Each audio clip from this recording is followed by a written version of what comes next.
mwiriwe neza ikaze kuri YouTube channel yanjye.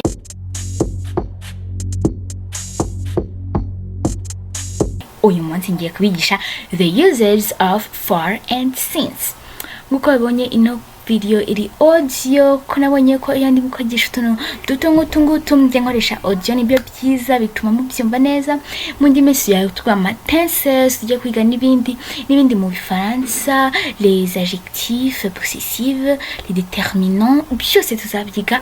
Don't worry, icyo ugomba gukora gusa no ku stay tuned kuko tujye gutangira isomo ryacu ry'uyu munsi. Uyu munsi twabonye turiga the usages of for and since. How do you use for and since? Let's start our lesson. Yego, ubwo rero ikintu cyamye turibwige no gukoresha since. Mu cyongereza dukoresha since iyo dushatse kuvuga points in time, igihe ikintu cyatangiye. Since, igihe ikintu cyatangiye. Point in time, igihe ikintu cyatangiye. For example, I have worked here since 2009. Nakoze ahangaha kuva 2009. Muri kubona yuko clue ni kuva, since ariyo since. Bishatse kuvuga rero ko dukoresha since iyo dushatse kuvuga a point in time, igihe ikintu cyatangiye. Mu cyongereza ni kuva. Kuva, natangiye gukora ahangaha kuva 2020, cyangwa se natangiye gukora ahangaha kuva 1900, mu 1900. Kuva, iyo kuva niyo since mu cyongereza. Ubwo rero dukoresha since dushatse kuvuga igihe ikintu cyatangiye. Since. Good, hope you understand. Nizere ko mubyumva. Yego, hari na for. So dukoresha for dushatse kuvuga length of time. Iyo mvuze length of time bashatse kuvuga igihe ikintu cyamaze. It taked, how long it taked, igihe ikintu cyamaze. For example, I have lived here for 2 years. Sibyo? Cyangwa se I have studied in this school for 2 years.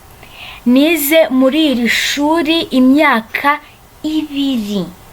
So iyo imyaka 2 bishatse kuvuga igihe wize muri iryo shuri. Nizere ko mubyumva. They have lived here for 17 years. Batuye ahangaha cyangwa se babaye ahangaha kuva, babaye ahangaha imyaka 7, imyaka 17, imyaka myinshi. Yego. So dukoresha for iyo dushatse kuvuga length of time, igihe ikintu cyamaze.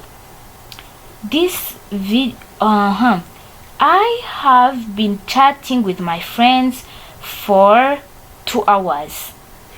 So navuganaga n'inshuti yanjye amasaha 2. Yego, nizere ko mubyumva. Ntago bikomeye, biroroshye cyane. Yego. So since nukwereka igihe ikintu cyatangiye, maze for nukwereka igihe ikintu cyamaze. None reka tugiye gukora some exercise turebe niba mwabyumvishije neza. Okay, so dufite John n'ibintu yakoze n'ahantu yabaye. Bon, John yabaye muri Canada, sibyo? Yarahabaye muri Canada, akora nk'umwarimu mu ishuri runaka, kandi yatangiye gukora nk'umucuruzi. Yego.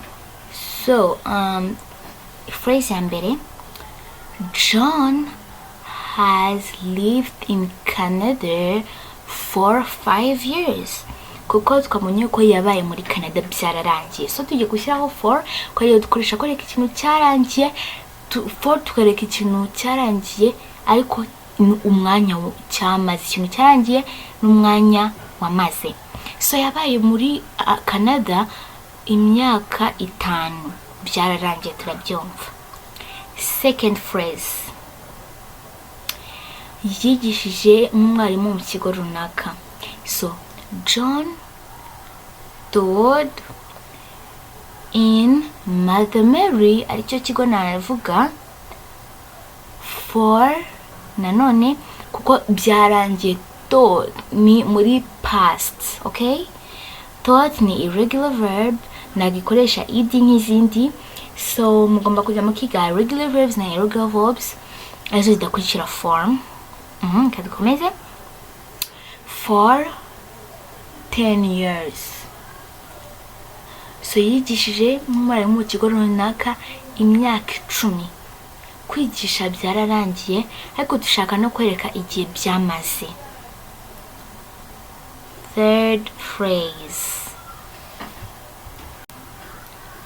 hano twari tuvuge ko John nyine yatangiye gukora nk'umucuruzi. Yatangiye gutangira ikintu, ntabwo byatangiye muri past ariko biracyakorwa. So for this, since tuyikoresha kuvuga ngo igihe ikintu cyatangiye. So he started working like a trader since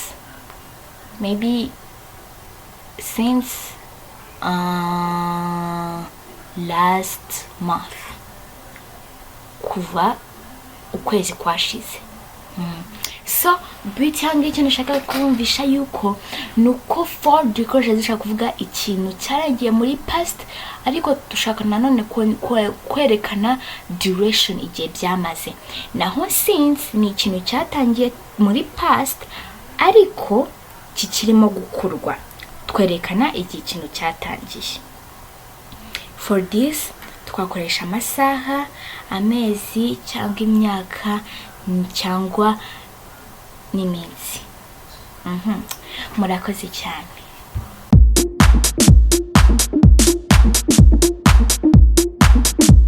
Nizeye ko rino somo ryabafashije. Nizeye ko mwakunze these 2 videos za break. Twize some French conversation, twiga na phonetics. Ubwo rero reka dusubire muri past tense ariyo twari turimo kwiga. Bon, ubu ngo mwaratsinze, byabaye neza.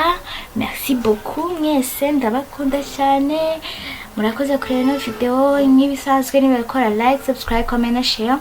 Kandi mwigiye kwereka abana banyu ikiganiro cyacu dukunde gusoma, ariho na nibo program twatangiye mwabonye agakuru keza cyane, twereka abana dukina, tukanaseka, tukakora akaganiro k'abana turimo gusoma.